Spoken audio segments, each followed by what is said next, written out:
Krishna Krishna Hare Hare Hare Rama Hare Rama Rama Rama Hare Hare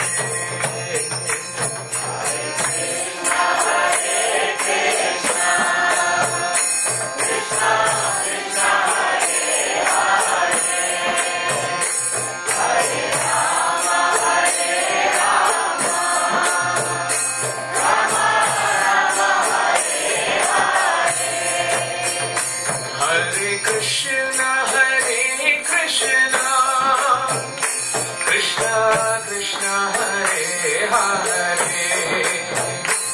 Hare Rama Rama Rama Hare Hare Krishna Hare Hare Hare Rama Rama Rama Hare Hare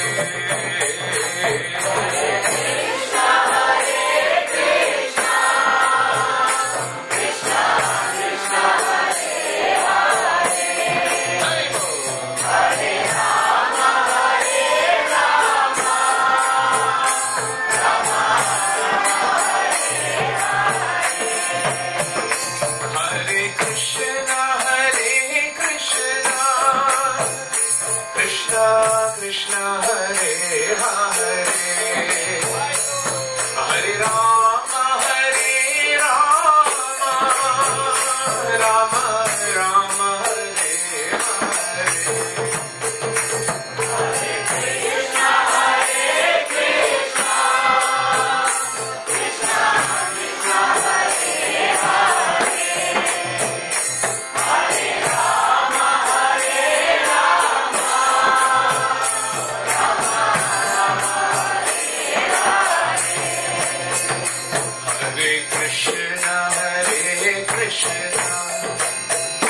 Krishna Krishna Hare Hare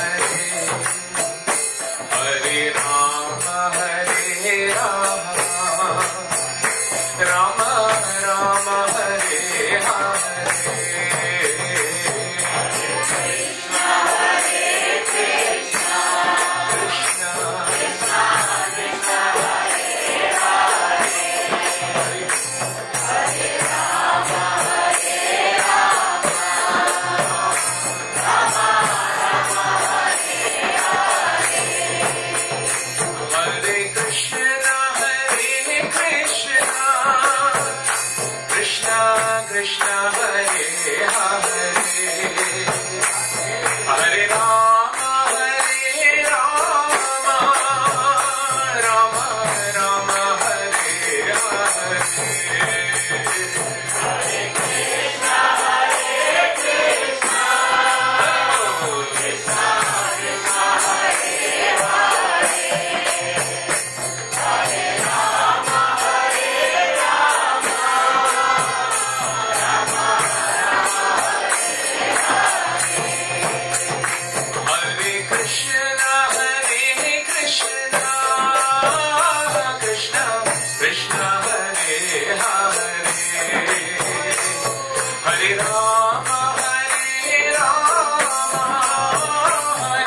Hare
कीर्तन यज्ञ की जय श्री श्री निताय गौर सुंदर जी की जय गौर Premanand.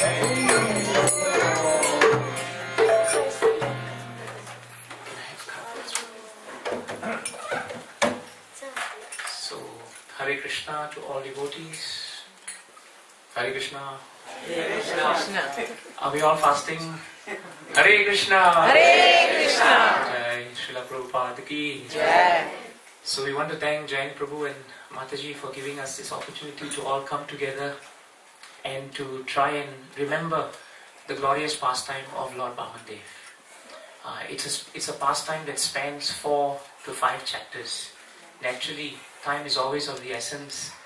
So what we should do is maybe we should all chant Jai Radhamadhava together and highlight certain areas of the pastimes which are very important. Bhagavatam should never be in the sky, meaning to say it should not be about reading and going home. It should be about extracting that which is essential so that we can live it daily. That's very important. The moment Bhagavatam becomes practical, then it becomes relevant. Otherwise, it's very easy for us to read from the scriptures and then ignore the scriptures after we leave. That is not the point of the appearance of any personality. What to speak of the appearance of the Lord. So let's chant Jai Radhamadhava. Everyone can hear me at the back also? Because I can't see you. Yes. Okay. There is some feedback, bro. Maybe we can reduce that.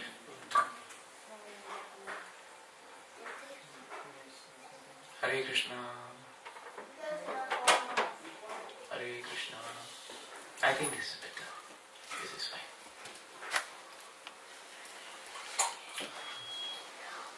Okay. Jaya Radha Madhava Kunja Vihari. Jaya Radha Madhava Kunja Vihari.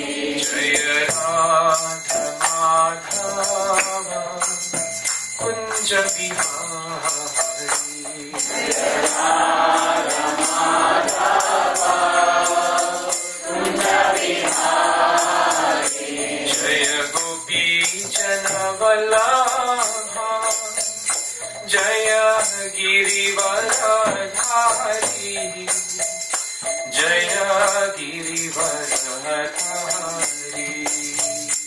Jaya Gopi Jana Vallabha Jaya Girivaradhari.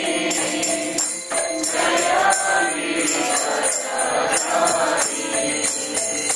Jaya Yashoda Nandana Jaya Praja Jananjana.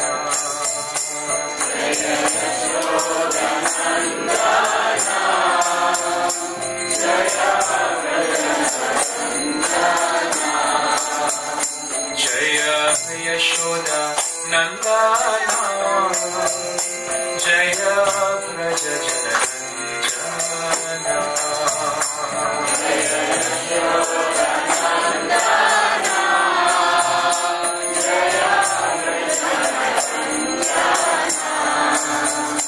Jaya Yamuna Tiravanachari Jaya Kunja Vihari.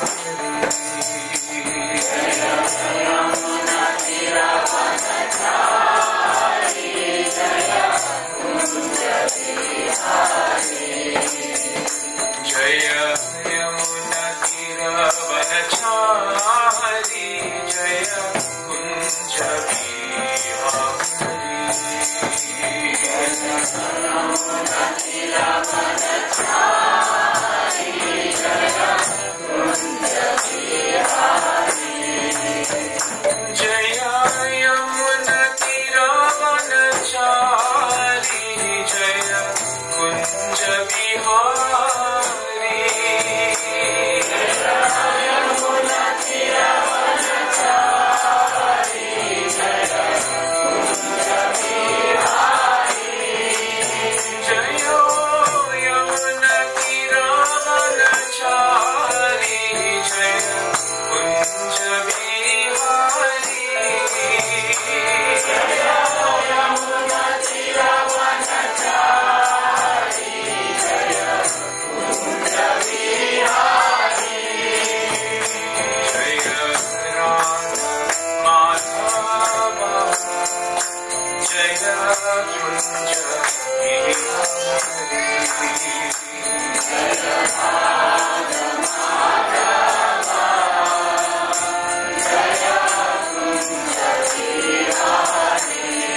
There is a very beautiful verse from Srimad Bhagavatam which gives us the true significance of the appearance of Vamandev. Vamandev's appearance can be seen on different levels, but what's most important is that we should understand the pastime of Vamandev in respect of how significant it is in our own lives. So we can chant one particular verse from Srimad Bhagavatam which is very nice, and maybe I'll just read the translation and then we can try to relate that verse to the appearance of the Lord. The verse is found in 5th canto, 19th chapter, 27th verse. It's an important verse for all Vaishnavas.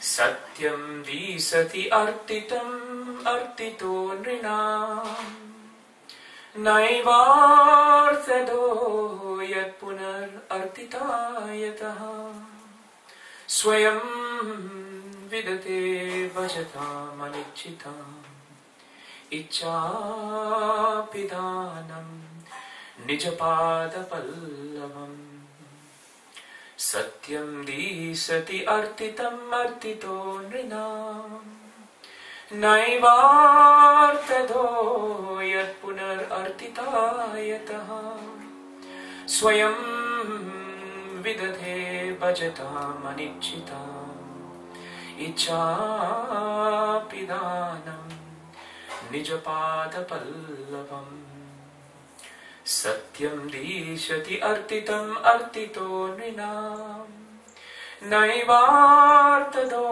yat punar artitayata swayam vidate bhajatam anichchatam ichchapidanam nijapada pallavam. We can maybe read the meaning of the prayer together. I'll just chant and you can repeat. Translation by His Divine Grace A.C. Bhaktivedanta Swami Srila Prabhupada Ki. The Supreme Personality of Godhead fulfills the material desires of a devotee who approaches Him with such motives. But He does not bestow benedictions upon the devotee that will cause him to demand more benedictions again. However, the Lord willingly gives the devotee shelter at his own lotus feet. Even though such a person does not aspire for it. And that shelter satisfies all his desires. That is the Supreme Personality's special mercy. I'll read the purport. Please hear the purport. Purport by His Divine Grace, A.C. Bhaktivedanta Swami Srila Prabhupada Ki. The devotees mentioned in the previous verse approach the Supreme Personality of Godhead. I think the connection's here. The devotees mentioned in the previous verse approach the Supreme Personality of Godhead with material motives. But this verse explains how such devotees are saved from those desires. Srimad Bhagavatam 2.3.10 advises, Akamaha sarva kamava moksha kama udaridihi tivrena bhakti yogena yajeta purusham param. Whether one is freed from all material desires, is full of material desires, or desires to become one with the Supreme, he should engage in devotional service. In this way, not only will the devotee's desires be fulfilled, but the day will come when he will have no other desire than to serve the lotus feet of the Lord. One who engages in the service of the Lord with some motive is called a Sakama Bhakta, and one who serves the Lord without any motives is called an Akama Bhakta. Krishna is so merciful that he turns a Sakama Bhakta into an Akama Bhakta. A pure devotee, an Akama Bhakta, who has no material motives, is satisfied simply to serve the lotus feet of the Lord. This is confirmed in Bhagavad Gita 6.22. Yam labdha chaparam labham manyate nadikam tataha. If one engages in the service of the lotus feet of the Lord, he does not want anything more. This is the highest stage of devotional service. The Lord is so kind even to a Sakama Bhakta, a motivated devotee, that he satisfies his desires in such a way that one day he becomes an Akama Bhakta. Dhruva Maharaj, for example, became a Bhakta with the motive of getting a better kingdom than that of his father. But finally, he became an Akama Bhakta and said to the Lord, Swamin Kritharto Asmi Varam Na Yache. My dear Lord, I am very satisfied simply to serve your lotus feet. I do not want any material benefits. Sometimes it is found that a small child eats dirty things, but his parents take away the dirty things and offer him a sandesh or some other sweetmeat. Devotees who aspire for material benedictions are compared to such children. The Lord is so kind that He takes away their material desires and He gives them the highest benediction. Therefore, even for material motives, one should not worship anyone other than the Supreme Personality of Godhead. One must fully engage himself in devotional service of the Lord so that all his desires will be fulfilled. At the end, he can go back home, back to Godhead. This is explained in Chaitanya Charitamrita, Madhya Leela 22, chapter 37 to 39 verses, and then 41 as follows. Anyakami, a devotee may desire something other than service to the lotus feet of the Lord. Yadi kare Krishnera bhajana, but if he engages in Lord Krishna's service, na magitihe Krishna tare dena swacharana. Krishna gives him shelter at his lotus feet, even though he does not aspire for it. Krishna kahe, the Lord says, ama bhaje. He is engaged in my service. Mage vishaya sukha, but he wants the benefit of material sense gratification. Amrita chadi visha mage. Such a devotee is like a person who asks for poison instead of nectar. Ei bada murka, that is his foolishness. Ami vidya, but I am experienced. Ei murke vishaya kene diba. Why should I give such a foolish person the dirty things of material enjoyment? Swa charanamrita. It would be better for me to give him shelter at my lotus feet. Vishaya bulaiva. I shall cause him to forget all material desires. Kama lagi Krishna bhaje. But if one engages in the service of the Lord for sense gratification, paya Krishna rase, the result is that he ultimately gets a taste for serving the lotus feet of the Lord. Kama chadi dasa hayate haya abhilase. He then gives up all material desires and wants to become an eternal servant of the Lord. Jai Shri Prabhupada, Transcendental Purports Ki. Om Ajnana Timirandasya Jnananjana Shalakaya Chakshurun Militam Yena Tasmai Shri Guruve Namaha. Sri Chaitanya Mano Bhishtam Stapitam Yena Bhutale Swayam Rupa Kadamayam Dadati Swapadantikam Vandeham Shri Guru Shri Utapada Kamalam Shri Gurum Vaishnavamscha Shri Rupam Sadrajatam Sahagana Raghunatam Vitam Tam Sajivam Sadvaitam Savadutam Parijana Sahitam Krishna Chaitanya Devam Shri Radha Krishna Padan Sahagana Lalita Shri Vishakhan Vitamscha He Krishna Karuna Sindhu Dinabandho Jagatpate Gopesha Gopika Kanta Radha Kanta Namosute Tapta Kanchana Gaurange Radhe Vradamanishwari Rishabhanu Sute Devi Pranamami Hariple Namo Mahavadanyaya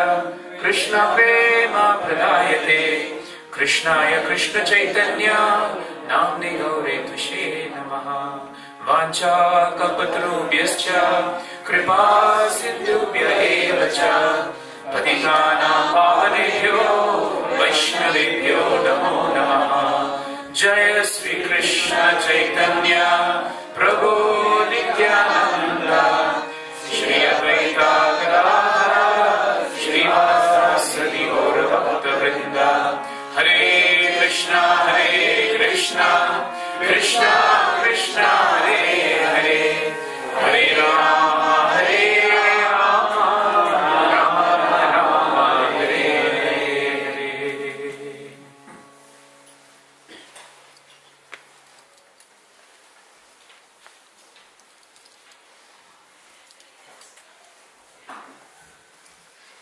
So this is the glorious episode of Vamandev. And this verse is a very nice verse. Because what Krishna is saying in this verse is something that we can all actually relate to. Very often you find that you may come to Krishna consciousness and in the beginning it may appear that everything that you want you get. And for a while Krishna consciousness appears to be like a dream. Because when we come to Krishna consciousness, everything is like Golok Vrindavan. The devotees are nice, prasadam is always nice, and chanting is nice, everything is nice. And sometimes when you speak to devotees, they tell you also that my job is going on very nicely, Krishna has blessed my family, Lakshmi is coming, free flow, everything is good. But sometimes after a while, when you see the same devotee, he may say, oh, now I'm in a lot of challenging positions, I'm in a bit of difficulty. It's a little bit of a crash landing. And sometimes we wonder, how is it that sometimes I take up Krishna consciousness and I expect things to become easier? But sometimes things apparently don't look so easy. The challenges are still there, sometimes even more. There are devotees who also say that sometimes it may be better, that I just continue doing whatever I want. In Singapore, you have a lot of South Indians, and in the South Indian community in Singapore, if they see a deity of Krishna with a flute, they become very scared. Because they'll tell you, the flute should not touch Krishna's lips. If it touches Krishna's lips, then the flute will blow away all your material possessions. So whenever we go for Diwali, Damodar Puja, we go to all these new houses and we go there, and then we see Krishna, he's there, it's a beautiful deity, but the flute is on the floor. So one time I took the flute and I was going to put it there, and this man jumped on me, literally jumped on me. And he said, Prabhu, you shouldn't do that. I said, why? He said, because the moment Krishna blows his flute, whatever that you have will go. And then, it's very difficult to worship Krishna. And and they're very fixed with this. They're very fixed with this. You go to some South Indian temples also. You find Krishna is there, the priest does all the aratis, but the flute is next to him. And you ask the priest, what is he going to blow away from the temple? You yourself are a priest, you're nothing, He says, yeah, but I have my salary. So that shouldn't go away. So that way, there are so many misconceptions that if one comes to Krishna, then many things become difficult or many possessions go. Bali Maharaj and Vamandev's pastime is very instructive in this area. So the whole pastime of Vamandev begins when actually the Devatas were very powerful in heaven. And naturally Indra, the king of the Devas, and all the Devatas, they were enjoying the heavenly pleasures to untold limits. But then, there's always been a very long-standing battle between the Devatas and the Asuras. And the Asuras were headed by Bali Maharaj. Bali Maharaj is a bit of an enigma to us. He's in the body of a demon, but he's considered to be a Mahajan, which means he's a very, very powerful and very pure devotee of the Lord. Now, in this episode, we'll come to understand why Bali Maharaj is considered so great. So, Bhagavatam tells us that Bali Maharaj actually was becoming more and more powerful, even though the demons were initially defeated by the Devatas at that time, in the 6th canto. And the demons were thrown back to their demonic life. But Bali Maharaj did two things, Bhagavatam tells us, that made him very, very powerful. One, he started obeying his spiritual master, Sukracharya. Sukracharya was very powerful Brahmana, but he was also known as a seminal spiritual master. Why? Because he was the family spiritual master. But even then, Bhagavatam tells us, because Bali Maharaj was a devoted disciple, he attained much tejas, much power. So that's one thing that's very important. Prabhupada keeps making a point in the purport. If someone can obey a spiritual personality, one who even obeys a guru, that obedience itself attracts great power. It attracts great opulence. What to speak, Prabhupada points out, if one follows the instructions of a pure devotee and accepts him as a spiritual master. So this is something we should keep in mind. Bali Maharaj became very powerful because the more he obeyed Sukracharya, the more blessings he got from Sukracharya, as well as all the descendants of Bhrigu, from whose line Sukracharya was descended. At the same time, we find in Bhagavatam that while Indra had started ruling heaven, Indra's focus was diluted. Because Indra forgot that he attained heaven on the strength of the blessings of his guru, who is known as Brihaspati. And you'll find that at some point or another, Indra begins to neglect the service from him and the Devas to Brihaspati. So as one personality's faith in Guru increase, the other personality's faith and gratitude to Guru decreases. And therefore, Bhagavatam tells us, because of the blessings of the Brahmanas, who are always dear to Krishna, because of the obedience of Bali Maharaj to his Guru Sukracharya, Bali Maharaj's position became stronger and stronger. So as he consolidated his armies, he was actually given the chance to perform a very powerful sacrifice known as Visvajit Yajna. Very powerful sacrifice. And when he performed that, he became even more powerful. And it came to a point where the descendants of Bhrigu Muni gave him so much blessings that his army became so powerful that Bali Maharaj decided that I should make one attempt at taking over this Swargaloka. So Bali Maharaj then starts his offensive.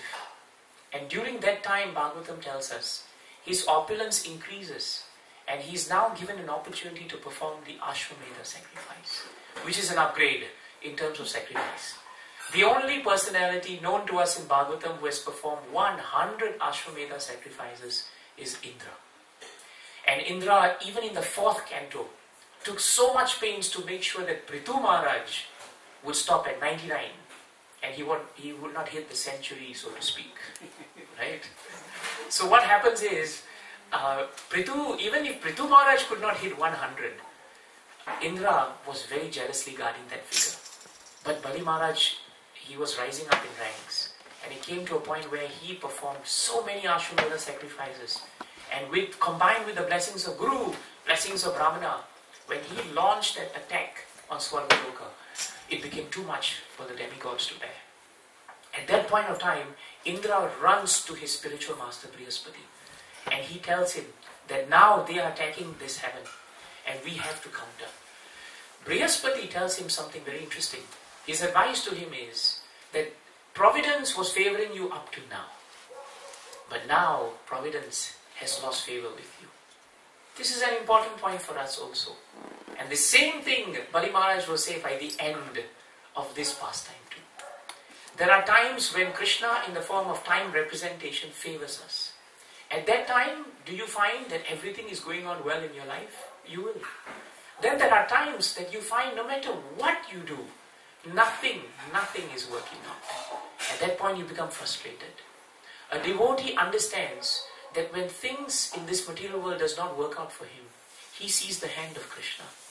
He sees it not as anything else, but the engineering potency of the Lord. So this is the move that Brihaspati tried to give to Indra. He tried to tell the Devatas, now forget about fighting.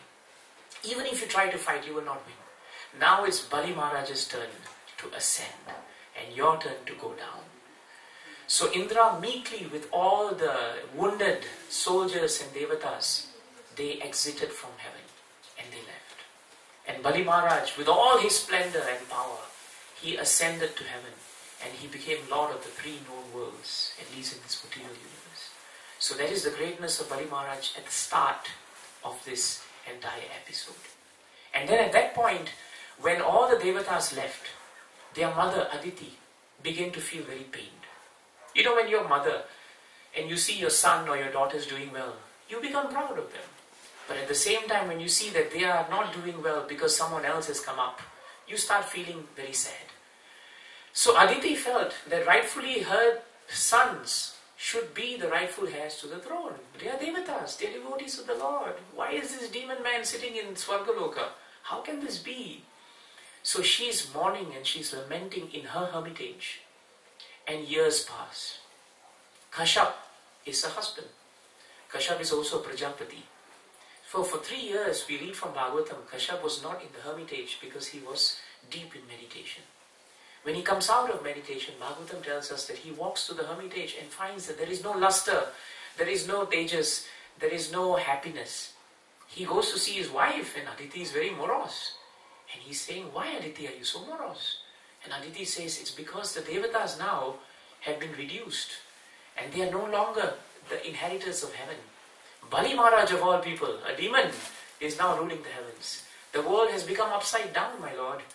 And now I'm feeling very, very lamenting. I'm lamenting for the situation and I'm feeling very regretful of the situation. So now Kashyap thinks about it. And then Bhagavatam tells us, Kashyap now preaches to Aditi. And he tells her that you must accept these ups and downs as part of this material world. And this is something that's very instructive for us.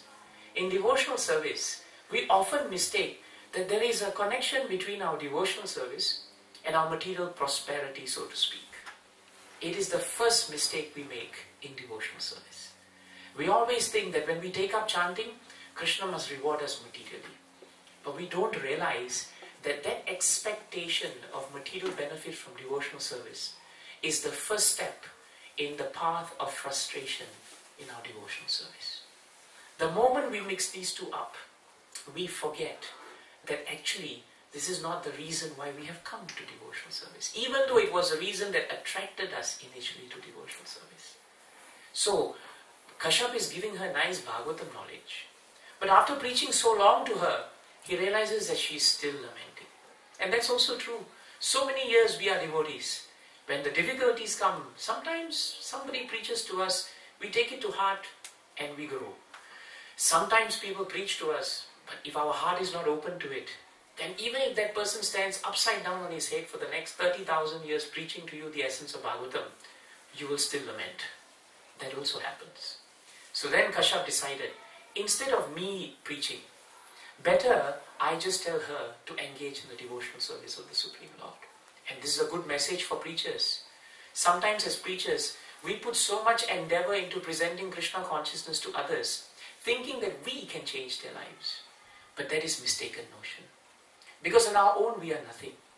But if we simply direct them to the lotus feet of Prabhupada and to the lotus feet of this wonderful process of devotional service, then the rest of it takes place. So a preacher should know his place. That way, he is peaceful or she is peaceful, and Krishna takes over. Kashyap, he understood that point. So he then engages Aditi in a 12-day worship of the Supreme Lord. It is known as Payovrat. It's a very beautiful ceremony that he engaged Aditi in. And by engaging her in that, Kashyap was hoping in his heart that somehow, one, she'll become pacified, and two, she'll become purified. This is the essence of devotional service, Prabhus, Matajis. 2 P's. If you come to devotional service, automatically, whatever material misgivings there may be, they automatically become pacified. They do. And they become pacified on the strength of this greatness of devotional service. And that is how we eventually become purified. So, Aditi takes up this 12-day Payovrat. And in that time, she prays and desires very much that Krishna should somehow or another come into her womb, and that she should actually somehow or another have the blessings of Krishna to turn this injustice around. So Aditi still has in mind that my sons must be revenged. Kashyap's thinking for Payovrat was different. He wanted her to become purified. She wanted to still avenge her sons. Now you watch how the Supreme Personality of Godhead does both in one stroke. This is the greatness of Krishna. So, while she's praying, her womb becomes purified. And Kashyap could divine that the Supreme Personality of Godhead, he had engaged the seed that is coming from Kashyap into the womb of the mother Aditi. And at the end of the long prayers, on the auspicious day of Dwadasi, the 12th day, I believe, on that day, Vamandev appears. And when he appeared, it is understood from Bhagavatam that all opulence, all auspiciousness, all peace, and all patience, and all greatness around the world was instilled. This is the greatness of Krishna. When Krishna appeared in his original form, we may or may not remember that all the constellations before Krishna appeared were not in any auspicious place at all. In the 10th canto, when you read, you find that all the constellations were just in their own places. But when the Lord advented, suddenly all the constellations received notice. Now we must all align ourselves into the most auspicious constellation possible. Why? To receive Krishna. And the same is true of Vamandev. Vamandev did not choose an auspicious day to appear. Vamandev's appearance by itself is auspicious. There is a difference. If we think that the Lord chose an auspicious day to appear, then auspiciousness is the Supreme Personality of Godhead. But if we remember that the Lord appeared and therefore everything has become auspicious, then we truly understand that Krishna is the Supreme Personality of Godhead. This is very important. Appearance is always auspicious of Krishna. It doesn't matter where, when, in what form. That is something we should always remember. So Vamandev appears, and when he appears, all the devatas and all the denizens of heaven become very, very, very happy. But Bhagavatam tells us that Vamandev doesn't appear in his Vamandev form. He actually appears in the beautiful four-handed form of Lord Vishnu, complete with all his weapons and paraphernalia and Kaustubhajam and everything. So the description in Bhagavatam is very beautiful, very beautiful. The point to be understood is the moment Vamandev appeared and Kashyap and Aditi paid obeisances to him, he then took the form of a dwarf, known as Vamandev. So this is the greatness of the personal nature of Krishna. Krishna first appeared as Vishnu. Prabhupada quotes Jiva Goswami to say that sometimes the Lord appears first in his four-handed form, just to prove to the detractors and the demons that he is the same original Vishnu, who now looks like a dwarf. And that's what Krishna did. So the moment he came in the form of Vamandev, the dwarf, immediately on the same day as his appearance, as today, the birth ceremony as well as the sacred thread ceremony were performed. Same time. Same time. This is not done for anybody, but is only done for the Lord. And Bhagavatam tells us the moment he was born and he assumed that beautiful form, Surya Bhagwan himself gave him the Gayatri thread. And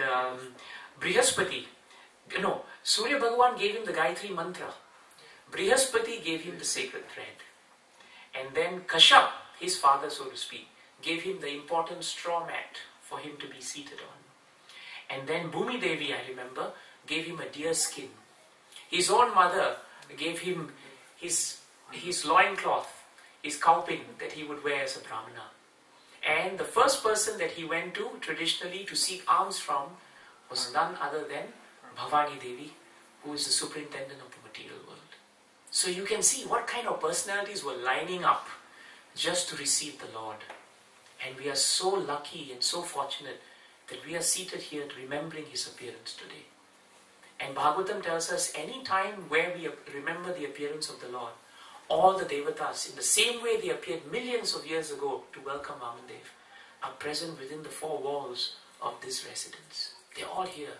We just don't have the eyes to see them, but we should have the heart to receive them. So now Vamandev has appeared, and immediately, without wasting time, he decides, let's get on with my mission. So what does he do? He takes a walk to Bali Maharaj's sacrifice, because Bali Maharaj has now advertised around the world that he's going to perform the sacrifice of all sacrifices. And there he would become and re-establish and firmly establish his overall supremacy over all the three worlds. In 2nd canto, 4th chapter, I think it's the 12th or 13th verse, Shukadev Goswami tells us very nicely, Bhuyo namasad vrijane chide asatam asambhavaya akila sattva murte. These two lines are very important for us to keep in mind as Vamandev is walking to the fire sacrifice. Why? Because Shukadev Goswami tells us there are two reasons why Krishna comes. The first reason he comes is always to relieve the distress in the hearts of his devotees. Very important reason. That is the primary reason why Krishna comes. The normal reason we hear that Krishna comes is to annihilate the demonic forces. That reason actually comes after the first primary reason. Bhagavatam explains that. In Bhagavad Gita, Krishna says, I come to annihilate the miscreants.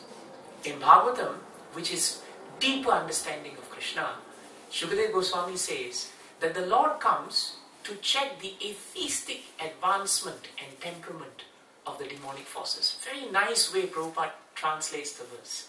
He has come to check the atheistic temperament and mentality of the demonic nature. But he does that by relieving the hearts of the devotees. This is important to keep in mind, because factually speaking, every living entity is part and parcel of Krishna. That includes the demons. So factually, Krishna is not out there to kill anyone, but he finds a reason to deliver everyone. This is the mood of the Lord. This is the greatness of a father. And we'll see it now, how he treats this great demon in the same manner as this verse. So keep this verse in mind, because it gives us a good context to understand Vamandev's Leela. So Vamandev enters into the assembly. And in the assembly, Bhagavatam tells us, everybody is very beautiful. Very great personalities are seated. All the VIPs, VVIPs. But suddenly, there is this flash of light so bright that everyone thought, oh, maybe Surya Bhagavan himself has come, because it's so bright. Even Bali Maharaj becomes pale in comparison to this bright effulgence. And suddenly they see there is this small tiny Brahmana boy, and he's walking into the assembly. Very nice. When Vamandev walks into this assembly, many kinds of reactions are there. The demons are quizzical. They are wondering, who is this personality who has come? So they don't know who he is. The Devatas, they are not sure also. But then they are very much attracted to this great Tejas. And Bali Maharaj, he is very happy to see a Brahmana. Because you must understand that Bali Maharaj has great respect for Brahmanas. Great respect for Brahmanas. That's why he has come to this point. So Bali Maharaj immediately, with great etiquette, receives Vamandev, places him on a beautiful seat, and then he asks him this magical question, which starts the whole Leela. My dear Brahmana, you are so beautiful, and it is so auspicious that you have arrived today. Now, you tell us, what do you really want? I have everything here at my disposal. I can give you cows upon cows upon cows. I can give you calves to follow the cows. I can give you trinkets and gold and everything else adorning the cows and adorning you. I can give you houses and houses. You ask for any property in all the three worlds, I will give it to you. You want wives, I'll give you many, many wives. As it is, one wife is enough for us. But then Bali Maharaj was telling Vamandev that no, you take more wives. And then Bali Maharaj says, upon the wives you take maidservants also. You take everything and I'll be very happy. Just ask whatever that you want. And if you have all these, then if you need more, elephants, chariots, they're all yours. So Bali Maharaj was at a point where he felt, I can give you everything because everything is mine. That's the starting point. Sometimes when we approach Krishna, we say, Krishna, I'm giving you so much Lakshmi, for this project. This my Lakshmi is very dangerous. Because we think that it is ours. So Bali Maharaj starts the conversation with the full conviction that his generosity is fueled by his conviction that everything belongs to him. So, I can give you everything. Vamandev keeps quiet and he becomes very pleased, Bhagavatam says, by Bali Maharaj's white-heartedness. This is the greatness of Krishna. If we were in Vamandev's position, we would have just gone straight into the critical attitude. You want to give everything because you think you own everything. That's what we would say. Because our tendency is to criticize. But the Lord is very broad-hearted. Krishna, it is stated in 3rd canto, 2nd chapter, 23rd verse, Aho Bakiyam, that beautiful verse, in that purport, 2nd paragraph, Prabhupada writes that Krishna is so noble in character that he accepts the least qualification of the devotee or the living entity and he awards him the highest benefit. Imagine. He accepts the least qualification and he awards him the highest benefit. In this world, if you do that, you're considered a loser. But in the spiritual world, this is the greatness of the Creator. So Vamandev saw the goodness. Bali Maharaj is very white-hearted. He's very generous. So then he tells him, I only need one thing. I just need 3 paces of land. And that also not by your shoe size. It is my shoe size. Very small size. So at that point of time, Bali Maharaj looks around, he is amused. And he says, obviously you have lived for a very short time. Because 3 paces of your feet is not going to get you anything. Why don't I give you more? I can give you a lot more. He urges him to beg more. But at that point of time, Vamandev gives very, very good instruction. In 8:19:23 of Srimad Bhagavatam, he says this beautiful point. He says that 3 steps are all that I desire. Because if I cannot be satisfied with the 3 steps, I will not be satisfied with anything I possess in this material world. It's a very important point. So the first thing we can take back for Vamandev's appearance is to understand this point of satisfaction. Prabhupada writes that a devotee's happiness is measured in terms of his self-satisfaction. The more peaceful we are, happy to receive what comes from Krishna, and not continuously ask for more and more and more. To that extent, we actually become peaceful in our devotional service. Then Vamandev says, even the entirety of the 3 worlds cannot satisfy one's senses. If a person cannot be satisfied with just 3 pieces of land, 3 paces of land. Why? Because if the senses are not controlled, my dear Bali Maharaj, even if you give me the whole 3 worlds, I will still come and ask you more. So he says, never mind that. Just give me 3 paces. And at that point of time, Bali Maharaj is very pleased. He thinks this Brahmana is really Brahmana. I want to serve him. And he is about to say, yes, I will do that. I will do that. And at that point of time, Sukracharya, his guru, he looks very carefully at Vamandev. And something clicks in his head, We're not sure what, because Bhagavatam exactly doesn't say that. But we know that Sukracharya has been watching this conversation. And suddenly he becomes suspicious why this Brahmana is so satisfied with only 3 paces of land. Then he's wondering why his disciple is so big-hearted to give more than 3 paces of land. And finally, something like a light bulb clicks in his head. And then he turns to Bali Maharaj and he whispers to him and says, "My dear king, do not give this Brahmana 3 paces of land. Because this Brahmana is not an ordinary Brahmana. This Brahmana is the Supreme Personality of Godhead." How great Sukracharya must be to see Krishna even before Bali Maharaj. This is the greatness of demons. They are given an opportunity to see Krishna faster than even devotees. Sukracharya could recognize Vamandev because he knew something superhuman was going to happen. But Bali Maharaj now hears Sukracharya. Sukracharya's arguments are amazing. This is his first argument. He says, "I know you promised him. And I know you're going to tell me that I cannot go back on my promise. But let me tell you, according to Shastras, if you do not put the word Om before you then spelled out your promise, that promise is not bona fide. It's not considered valid. You can discard it. It's okay. Okay, so you didn't say Om. I didn't hear you say Om. You just say take this, take that, take this, take that. So it doesn't matter. Second injunction from Shastras. Do you know that when a beggar comes to ask something from you, the safe course of action, the Shastras tell us, is not to give him everything.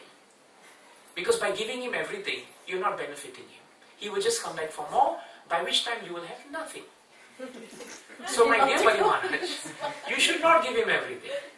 Actually, Prabhupada writes in the purport, Sukracharya was worried that if Bali Maharaj gave everything, what will be left for Sukracharya?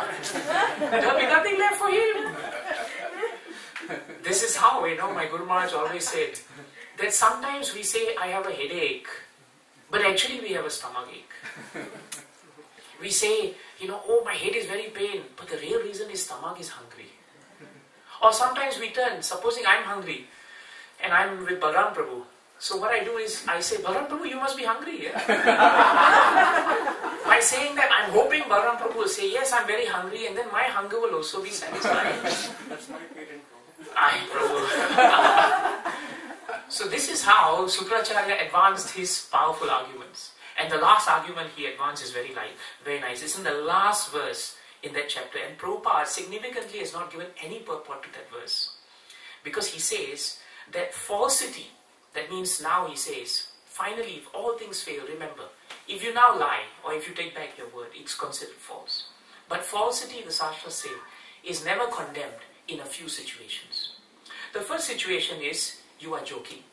If someone is joking, then if he said something false, it's alright. So Bali, you can say, I was just joking, nothing was there. Second, if you want to get married, if you are in marriage, then you can also use the ground of falsity to come out of marriage and say, you know what, this marriage is not working because I don't think it was based on proper premise. That's very dangerous. Third, if falsity is allowed when one wants to woo a woman before marriage, which means a man can tell her that my bank balance is very big, you get married to me. And after that it's all over. So like this, Sukracharya gives so many. He says if you protect cows, falsity is allowed. If you protect a person, falsity is allowed. If you flatter a woman to bring her under your control, falsity is also allowed. And Prabhupada doesn't give any purport to that. At the end of all that talk, Sukracharya is hoping now that Bali Maharaj will hear. Now, Bali Maharaj is at the crossroads of his life. Because he has already promised this Brahmana. He has been told this Brahmana is most likely his sworn enemy, Lord Vishnu. What does he do? Bali Maharaj, Bhagavatam says, he deliberates very carefully. And this is the greatness of Bali Maharaj. He thinks very carefully. And then he says, how can I withdraw my promise? I have given a promise to a Brahmana. Even if it is Lord Vishnu who is coming now to take it away from me, even if Lord Vishnu is really there now and he's going to take everything away from me, I will not break my promise. Do you know why? He gives an amazing reason. I am the grandson of Prahlad Maharaj. This is a beautiful point. I am the grandson of Prahlad Maharaj. I am the son of Virochana. Though I am born in a family of demons, Prahlad Maharaj is a great devotee of the Lord and is an exalted personality. is it not my duty that if I'm representing such an exalted lineage, that I should keep to my word no matter what happens? Even if I lose all my material possessions, Sukracharya, what is the difficulty? In life, we either lose it at the point of death, or we lose it in the course of life. Better I lose it by giving it to a Brahmana, than to lose it by hoarding it. This is the same man who conquered heaven, wanting to hoard everything. But just by the presence of Vamandev, Bali Maharaj was already becoming purified. This is the greatness of Sangha, association. Prabhupada makes a very important point there, that just by the presence of their lordships, unknown to us, we actually become purified. But sometimes as devotees, it's so easy to take that for granted and make programs into a ritual, into a formality. But if we really understand that just by the presence of the Lord, and we being in His presence, we become purified, then how much more we will benefit in devotional service. So Bali Maharaj's mind and heart is changing. And the other point that's very important is the fact that he remembers Prahlad Maharaj. And Prabhupada writes in the purport, Bali Maharaj had received the mercy of his grandfather. And because he received the mercy of a pure devotee, on one hand, that mercy attracted the mercy of the Lord on the other hand. And that's why Vamandev has come. Vamandev wanted to check the atheistic temperament lurking in the heart of Bali Maharaj by relieving him with the power of purification of devotional service. This came on the strength of his sadhu sangha. My Guru Maharaj always said this point, that even if you remember a devotee, you are already associating with him. Just by remembering a devotee, just like how Bali Maharaj remembered his grandfather, immediately Prabhupada writes, his consciousness became purified. And that is why Bali Maharaj's heart was open to giving everything to Vamandev. Bali Maharaj came to heaven on the strength of collecting, but by now he was in the strength of renouncing.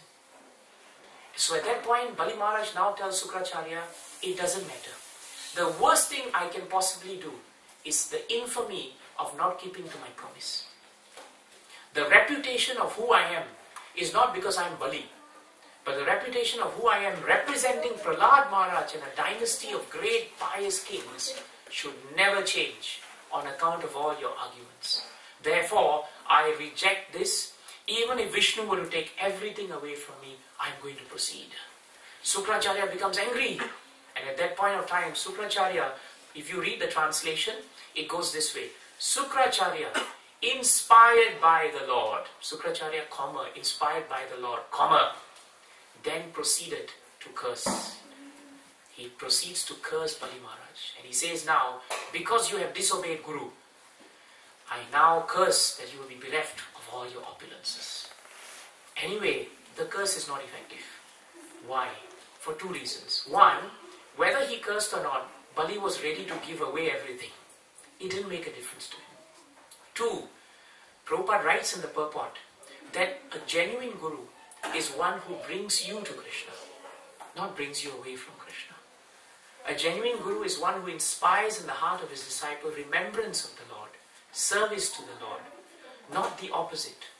And Jiva Goswami is quoted by Prabhupada to say that Shastras tell us that if such a personality who appears as a Guru actually incites a person to forget Krishna or to perform an action which will take him away from Krishna, then that person cannot be Guru. So Sukracharya's rejection, or rather Bali's rejection of Sukracharya, was actually correct. Because Bali was determined not to waver in his service to the Lord. And that's what we must do in all time and circumstances. The sicknesses and the difficulties and the challenges of a yatra will descend upon us the moment we take up Krishna consciousness. But our determination to serve Krishna should never go, even in the face of what appears to be opposition. Sukracharya now has cursed and he stands aside. Vindhyavali, the beautiful and chaste wife, brings the water and gives it to her husband, Bali Maharaj. Bali Maharaj takes the water, he washes the Lord's feet. And that also is sadhu sangha. Now he has got sadhu sangha of remembrance of Prahlad Maharaj. He has got sadhu sangha of remembrance of Vamandev. He has now got actual touch of the lotus feet of Vamandev by washing him. And now what happens? After washing his feet and after offering him everything, Vamandev begins to grow. He gets up, but instead of taking 3 tiny steps, he begins to grow. And Bhagavatam tells us what a growth. As he grew and grew and grew, all the demons and all the personalities watched and watched as his body covered the space that was there. It covered the heavens above, and it went on and on until it touched the material coverings of the entire material universe. And at that point of time, the beautiful universal form of the Lord was manifested in the form of Vamandev. Bhagavatam describes in detail how Bali Maharaj and the demons and the Devatas all saw the mountains. They saw every aspect of material nature. Where? In the full transcendental form of Vamandev. And it became so beautiful that they were all staring in awe and they were all staring in fear. The fear was coming from the demons. The awe was coming from the Devatas. And as Vamandev grew and grew, with his first feet, Bhagavatam tells us he covered all of the middle and the lower planetary systems. They were all covered. With the second feet, he brought it very high and he covered the entire heavenly and higher planetary systems. There was just no space to the point where the Lord's toe just touched and pierced the material covering of that end point of the universe. And that beautiful transcendental hole that he pierced allowed the beautiful form of Mother Ganges, which is actually flowing in the outer reaches of the material universe. Until then, she started to descend into this material world. So the Lord not only performed his pastime for the benefit of one personality, Bali, but by doing this pastime, he also performed it to bring Mother Ganga into this material universe. And therefore, by doing that, the Lord realized that there was no other place to put his last foot. Can you imagine? He started with 3 small, tiny paces of land, mini paces. And now the Lord was in a position, or rather Bali Maharaj was placed in a position where all the vain boasting that you remember at the start, the chariot, the gold, the paces of land, the property, everything was swallowed in 2 paces. There was no place for a third. Vamandev now looks down. And he looks down at the Lord, at Bali Maharaj, and he severely rebukes him. He tells him, Bali, you were very proud. Just a moment ago, you were telling me that you wanted to give me so many things. But now, there is no place for my last step. You have denied me what you have promised. You have broken your promise. And you claim to be coming from a great family of descendants. Now you tell me, where am I going to put the third step? Because at this moment, I don't have a clue where I'm going to put my third step. You tell me now. Bali Maharaj is now reduced. The small Vamandev, who became the large Krishna, has become very, very increased. And Bali Maharaj, who was very powerful up to just a moment ago, has become reduced. And that is why we read the first verse in the beginning. Satyam disati artito artitanayam. The Supreme Lord gave all benediction to Bali Maharaj, which were material up to that point. In all our hearts, we always have some material desires. And it is natural, because we are in this material world. We are always in contact with matter. And to a certain extent, Krishna gives you that facility. But there comes a point when you take up devotional service seriously. When, like a kind father who sees his child taking too much ice cream, 1 ice cream is okay, more than that, you're finished. Or maybe 2 ice creams. But when he goes to his 3rd, 4th, 5th, and he wants the whole ice cream parlor, then Krishna decides to step in and say, now, no more ice cream. And that's exactly what Bali Maharaj was given. This is the kindness of Krishna, not the cruelty of the Lord. This we should remember. Since Krishna is absolute, his rebuke and his loving exchanges are the same. They are the same. The rebuke is sometimes more powerful, more needed. Because sometimes, isn't it true that we learn better when we get the slaps rather than when we just sit down and everyone is praising us? It's so easy to become complacent in devotional service. That's why it is said that an enemy is someone who praises you too much. And your real friend is someone who's always finding fault with you. This is a saying in our Vedic Sastras. So this is the same point that Bali Maharaj was made to feel. Bali's head now is lowered.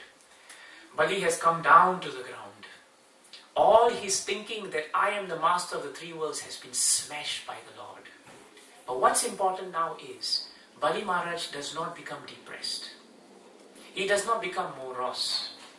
And he does not lose faith in Krishna. In this material world, when we as struggling devotees lose something which we think belongs to us, it's very easy to lose faith. It's very easy for us to become depressed. Very easy for us to lose courage. But Bali Maharaj is the example for us. He lost a lot more than what you and I can ever lose in this material world. That much we know.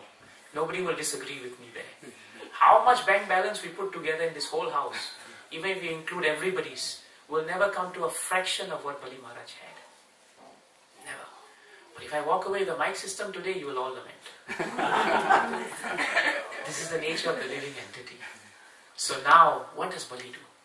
Bali Maharaj he's thinking very deeply now. He's thinking now that I have put my entire dynasty to shame.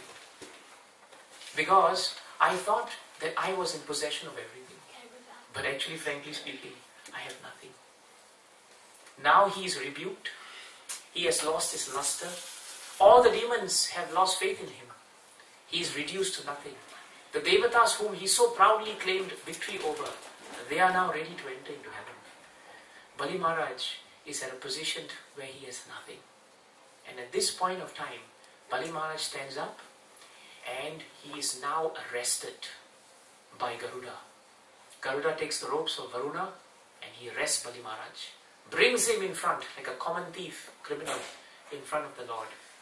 And now Bali Maharaj must answer. What answer is he going to give?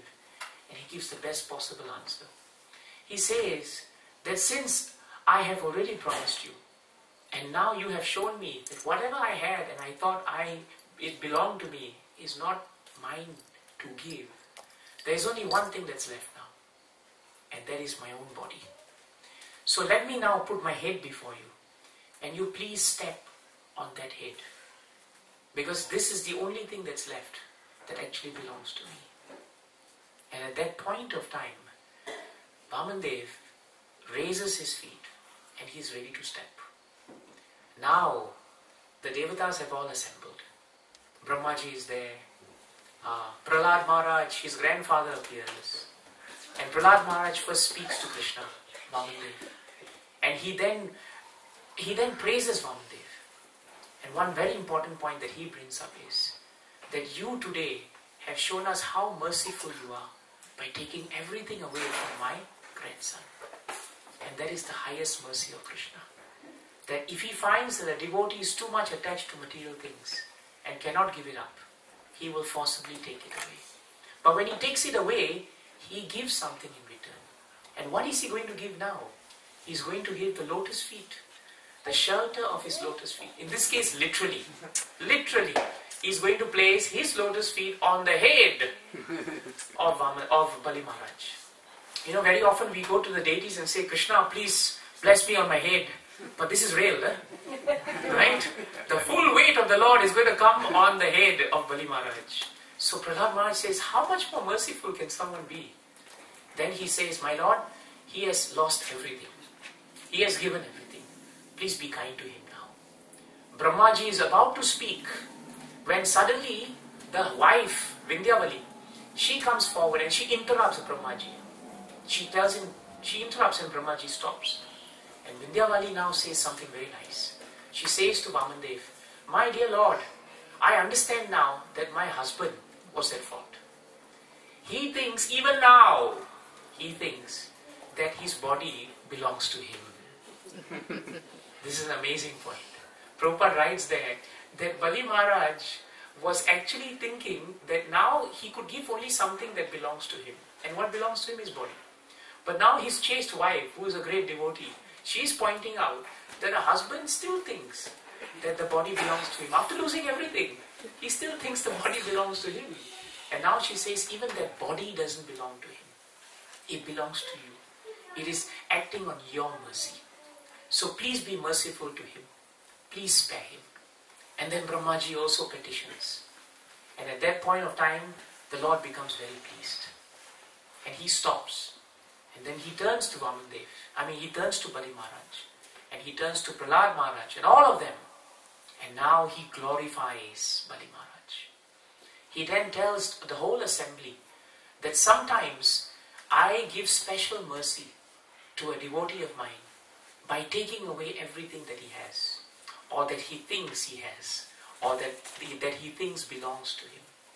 And by doing so, that actually is my mercy. But I don't leave the devotee high and dry, so to speak. By taking away that which is material, I award him the highest mercy possible. I give him devotional service, and I purify him on the basis of renunciation. He then turns to Bali Maharaj and he says, Bali, I'm very pleased with you.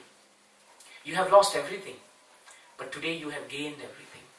And Prabhupada writes in that purport, in conclusion, he says, great men in this material world are remembered for gaining everything and for how much possession they had. But Bali Maharaj is remembered for all time because he lost everything. He lost everything.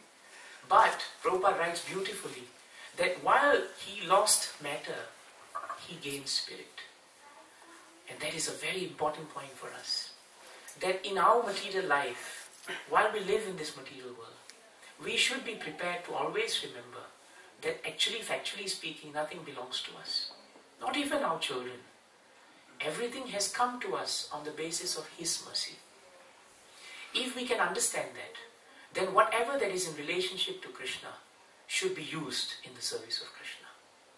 So Bali Maharaj ultimately utilized his only possession that he thought he had left, his body, and he gave it to Krishna. And because of that, Vamandev became very pleased with him. Now Vamandev says, since you've lost everything, I've got news for you. What's the news? Today, because you've lost everything, I will give you 3 benedictions.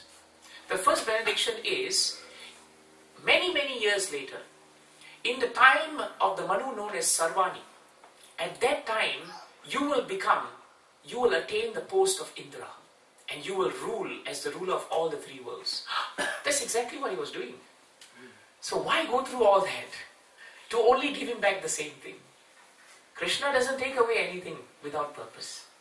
But at the same time, he does not deny anything for a devotee.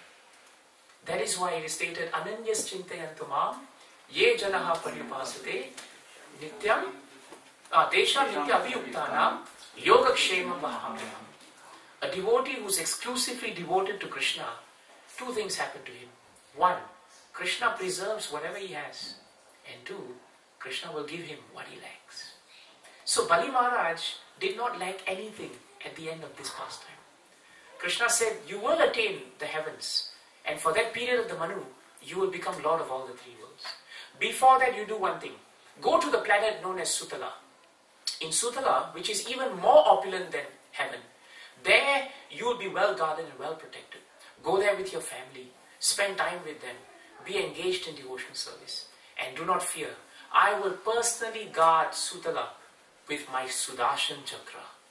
In Bhagavatam, only one other personality was given this great benediction, and that's Ambarish Maharaj.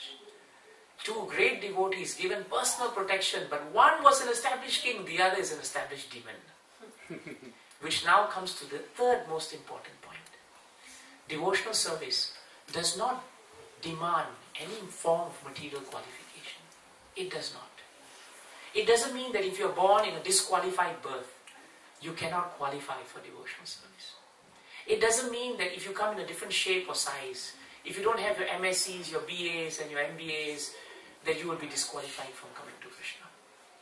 Anyone who sincerely desires to serve Krishna, that is enough. And Bali Maharaj now ends the whole chapter by now remembering Krishna. He says, Krishna, you are so kind that when I first saw you and I realized you are the Supreme Personality of Godhead and I was bound by the ropes of Varuna, I wanted to pay obeisances to you. But I just did it mentally. But despite the fact that I just mentally offered obeisances, you have accepted my obeisances. You've given me more than I should be deserving. More than I should be deserving. And then he says so nicely that you are indirectly the true well-wisher of all the demons. Indirectly, you are our true well-wisher. Because while you are considered to be our enemy, you actually are forever finding ways to cut off our demonic tendency by giving us the weapon of devotional service. So this is the conclusion of this beautiful Vamandev Leela. That Vamandev finally installed the Devatas. Right? Don't forget, Payovrat, worship, 12 days, that's what started the whole process. So what happens? By very calmly and coolly transforming the heart of Bali Maharaj naturally was thrown out of heaven. Indra was put back in heaven. Aditi Mother became satisfied. Bali Maharaj became purified. And Vamandev has shown once again in his Leela, in one stroke, the Lord fulfills so many purposes. But for us to take back is really the greatness of the Lord and the greatness of Bali Maharaj. Bali Maharaj, Prabhupada writes, because he was always in the Sangha of demons, the demonic mentality influenced him to take control of the three worlds. And that is why he wanted to rule. But when he started remembering and he obtained the mercy of a pure devotee, who was his grandfather Prahlad Maharaj, that mercy attracted the mercy of Vamandev. And that is the greatest possible way to advance in devotional service. Never ever underestimate the power of devotee association. And never underestimate the power of just appearing before the presence of the Lord. Just by being in front of Him, we become purified. And if any time in our lives we lose things that matter to us, please do not become discouraged. Please see the hand of Krishna. Because this is how Krishna builds faith within us. I end by remembering one conversation Prabhupada had with a reporter. And the reporter asked, why is it that your Krishna tests devotees so much? And Prabhupada said, when you knock a nail into the wall, you knock it in. How many of you have knocked nails in the wall? Okay, that's good. Because in Singapore, I realize whenever I say this, all of them look at me like they've never knocked nails in the wall. Like it's an alien process. So when you knock a nail in the wall to hang a picture, you knock it in or you drill it in or you put it in. Once you put it in, any decent person worth his salt of knocking it in will do one thing. They will test the nail, isn't it? It's automatic. After you knock, what do? You test it. Is it okay? The reason you test it is because you're going to frame something on the wall and you don't want the picture to fall. In the same way, Prabhupada explained to the reporter that when Krishna wants to test, when Krishna wants to firm up remembrance and devotional service in one's heart, sometimes he has to shake the nail. And when he shakes that nail, Prabhupada said, sometimes some things fall. Right? A little bit of dust from the wall, a little bit of particles from the wall. And that are the things that we think belong to us. And then Prabhupada ended by saying, but once the nail is strong, then the man puts the picture on the wall. And in the same way, once those materials fall and the nail is fixed, and once our faith in Krishna is there, then devotional service and the form of the Lord will manifest very clearly in our hearts. Jai Grantaraj Srimad Bhagavatam ki Jai. Srila Prabhupada ki Jai. Srila Gurudev ki Jai. Jai Vamandev Appearance Day ki Jai. Jai Gaura Premanande. Haribo. Thank you very much for being patient, tolerant. It's a very long episode. We have not done justice because so much is there. But are there any questions, any comments, realizations? So many senior devotees are here. It'd be nice to hear from you for maybe 1-2 minutes. Any violent objections? Also welcomed.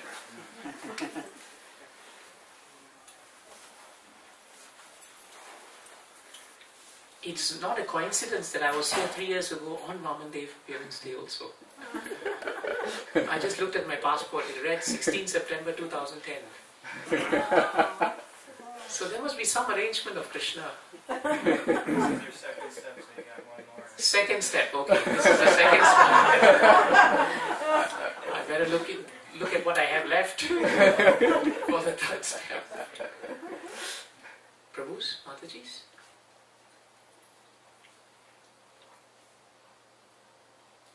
So the best way possibly for us to remember Vamandev is to chant the holy names of the Lord for 5 minutes. Are we on time? Yeah. We okay? 6 minutes, okay.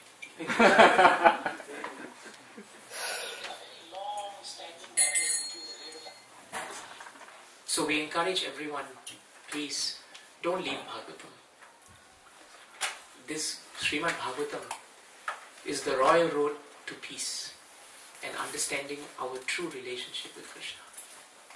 Prabhupada did not spend so much of his life translating Bhagavatam for a whim or a fancy. All solutions to this world is found in Bhagavatam. And the real challenge of devotional service, the struggle of material existence, can only be surmounted on the boat of Srimad Bhagavatam. That's why it is said in 285 of Srimad Bhagavatam, Shranavata Shraddhaya Nityam Granatascha Swachestitam Kalena Na Ati Dirgena Bhagavan Vishate Riddhi. Very important verse. Shranavata, those who are constantly hearing. Shraddhaya, what does Shraddha mean normally? Faith. But how does Prabhupada translate it word to word? Eagerly. Very nice point. One who eagerly is hearing. That means if you want to develop faith in Krishna, we should be eager to hear about Krishna. That automatically develops faith. One who Shranavata, Shraddhaya, eagerly. Nityam. Nityam means always. Nityam also means regularly. But Prabhupada puts both. Because I can say that I read Bhagavatam regularly. Once a year on Vamandeva's appearance. That's highly regular. But it's not always. And it's not the true import of Nityam. Nityam means regular and always. So one who with faith, eagerly, always, regularly studies Srimad Bhagavatam. That's how Prabhupada translates. What happens to him? He studies Bhagavatam on one platform. Granatascha Swachestitam. One who, with faith, who is eagerly trying to study Bhagavatam, in what way? With endeavor. It's very important. One who is trying to study Bhagavatam with endeavor. One's own endeavor is needed. Did anybody force you to come today for today's program? Did Jayanths Prabhu do that? I hope not. You all came on your own accord. And because you wanted to come, Krishna facilitated your coming. If we had been proud because I'm coming, Krishna may cut that. Just like Bali Maharaj was thinking, I'm giving. And Krishna cut that. So, one who endeavors, one who gives full effort in devotional service, who works hard for Krishna. And the best, most difficult thing to work hard for is actually serious studying Bhagavatam. Because all other aspects of devotional service, you can do it with everyone. But when you study Bhagavatam, it's in the four walls of your house. It's a very unglamorous service. But it's a very, very austere service to study. But it becomes very peaceful if studied in the association of devotees. Then, Shukadeva Goswami says, Kalena na ati dirgena. Kal means time. Na ati dirgena. In no time at all, what happens? Bhagavan Vishate Rati. The Supreme Lord becomes manifest in the heart.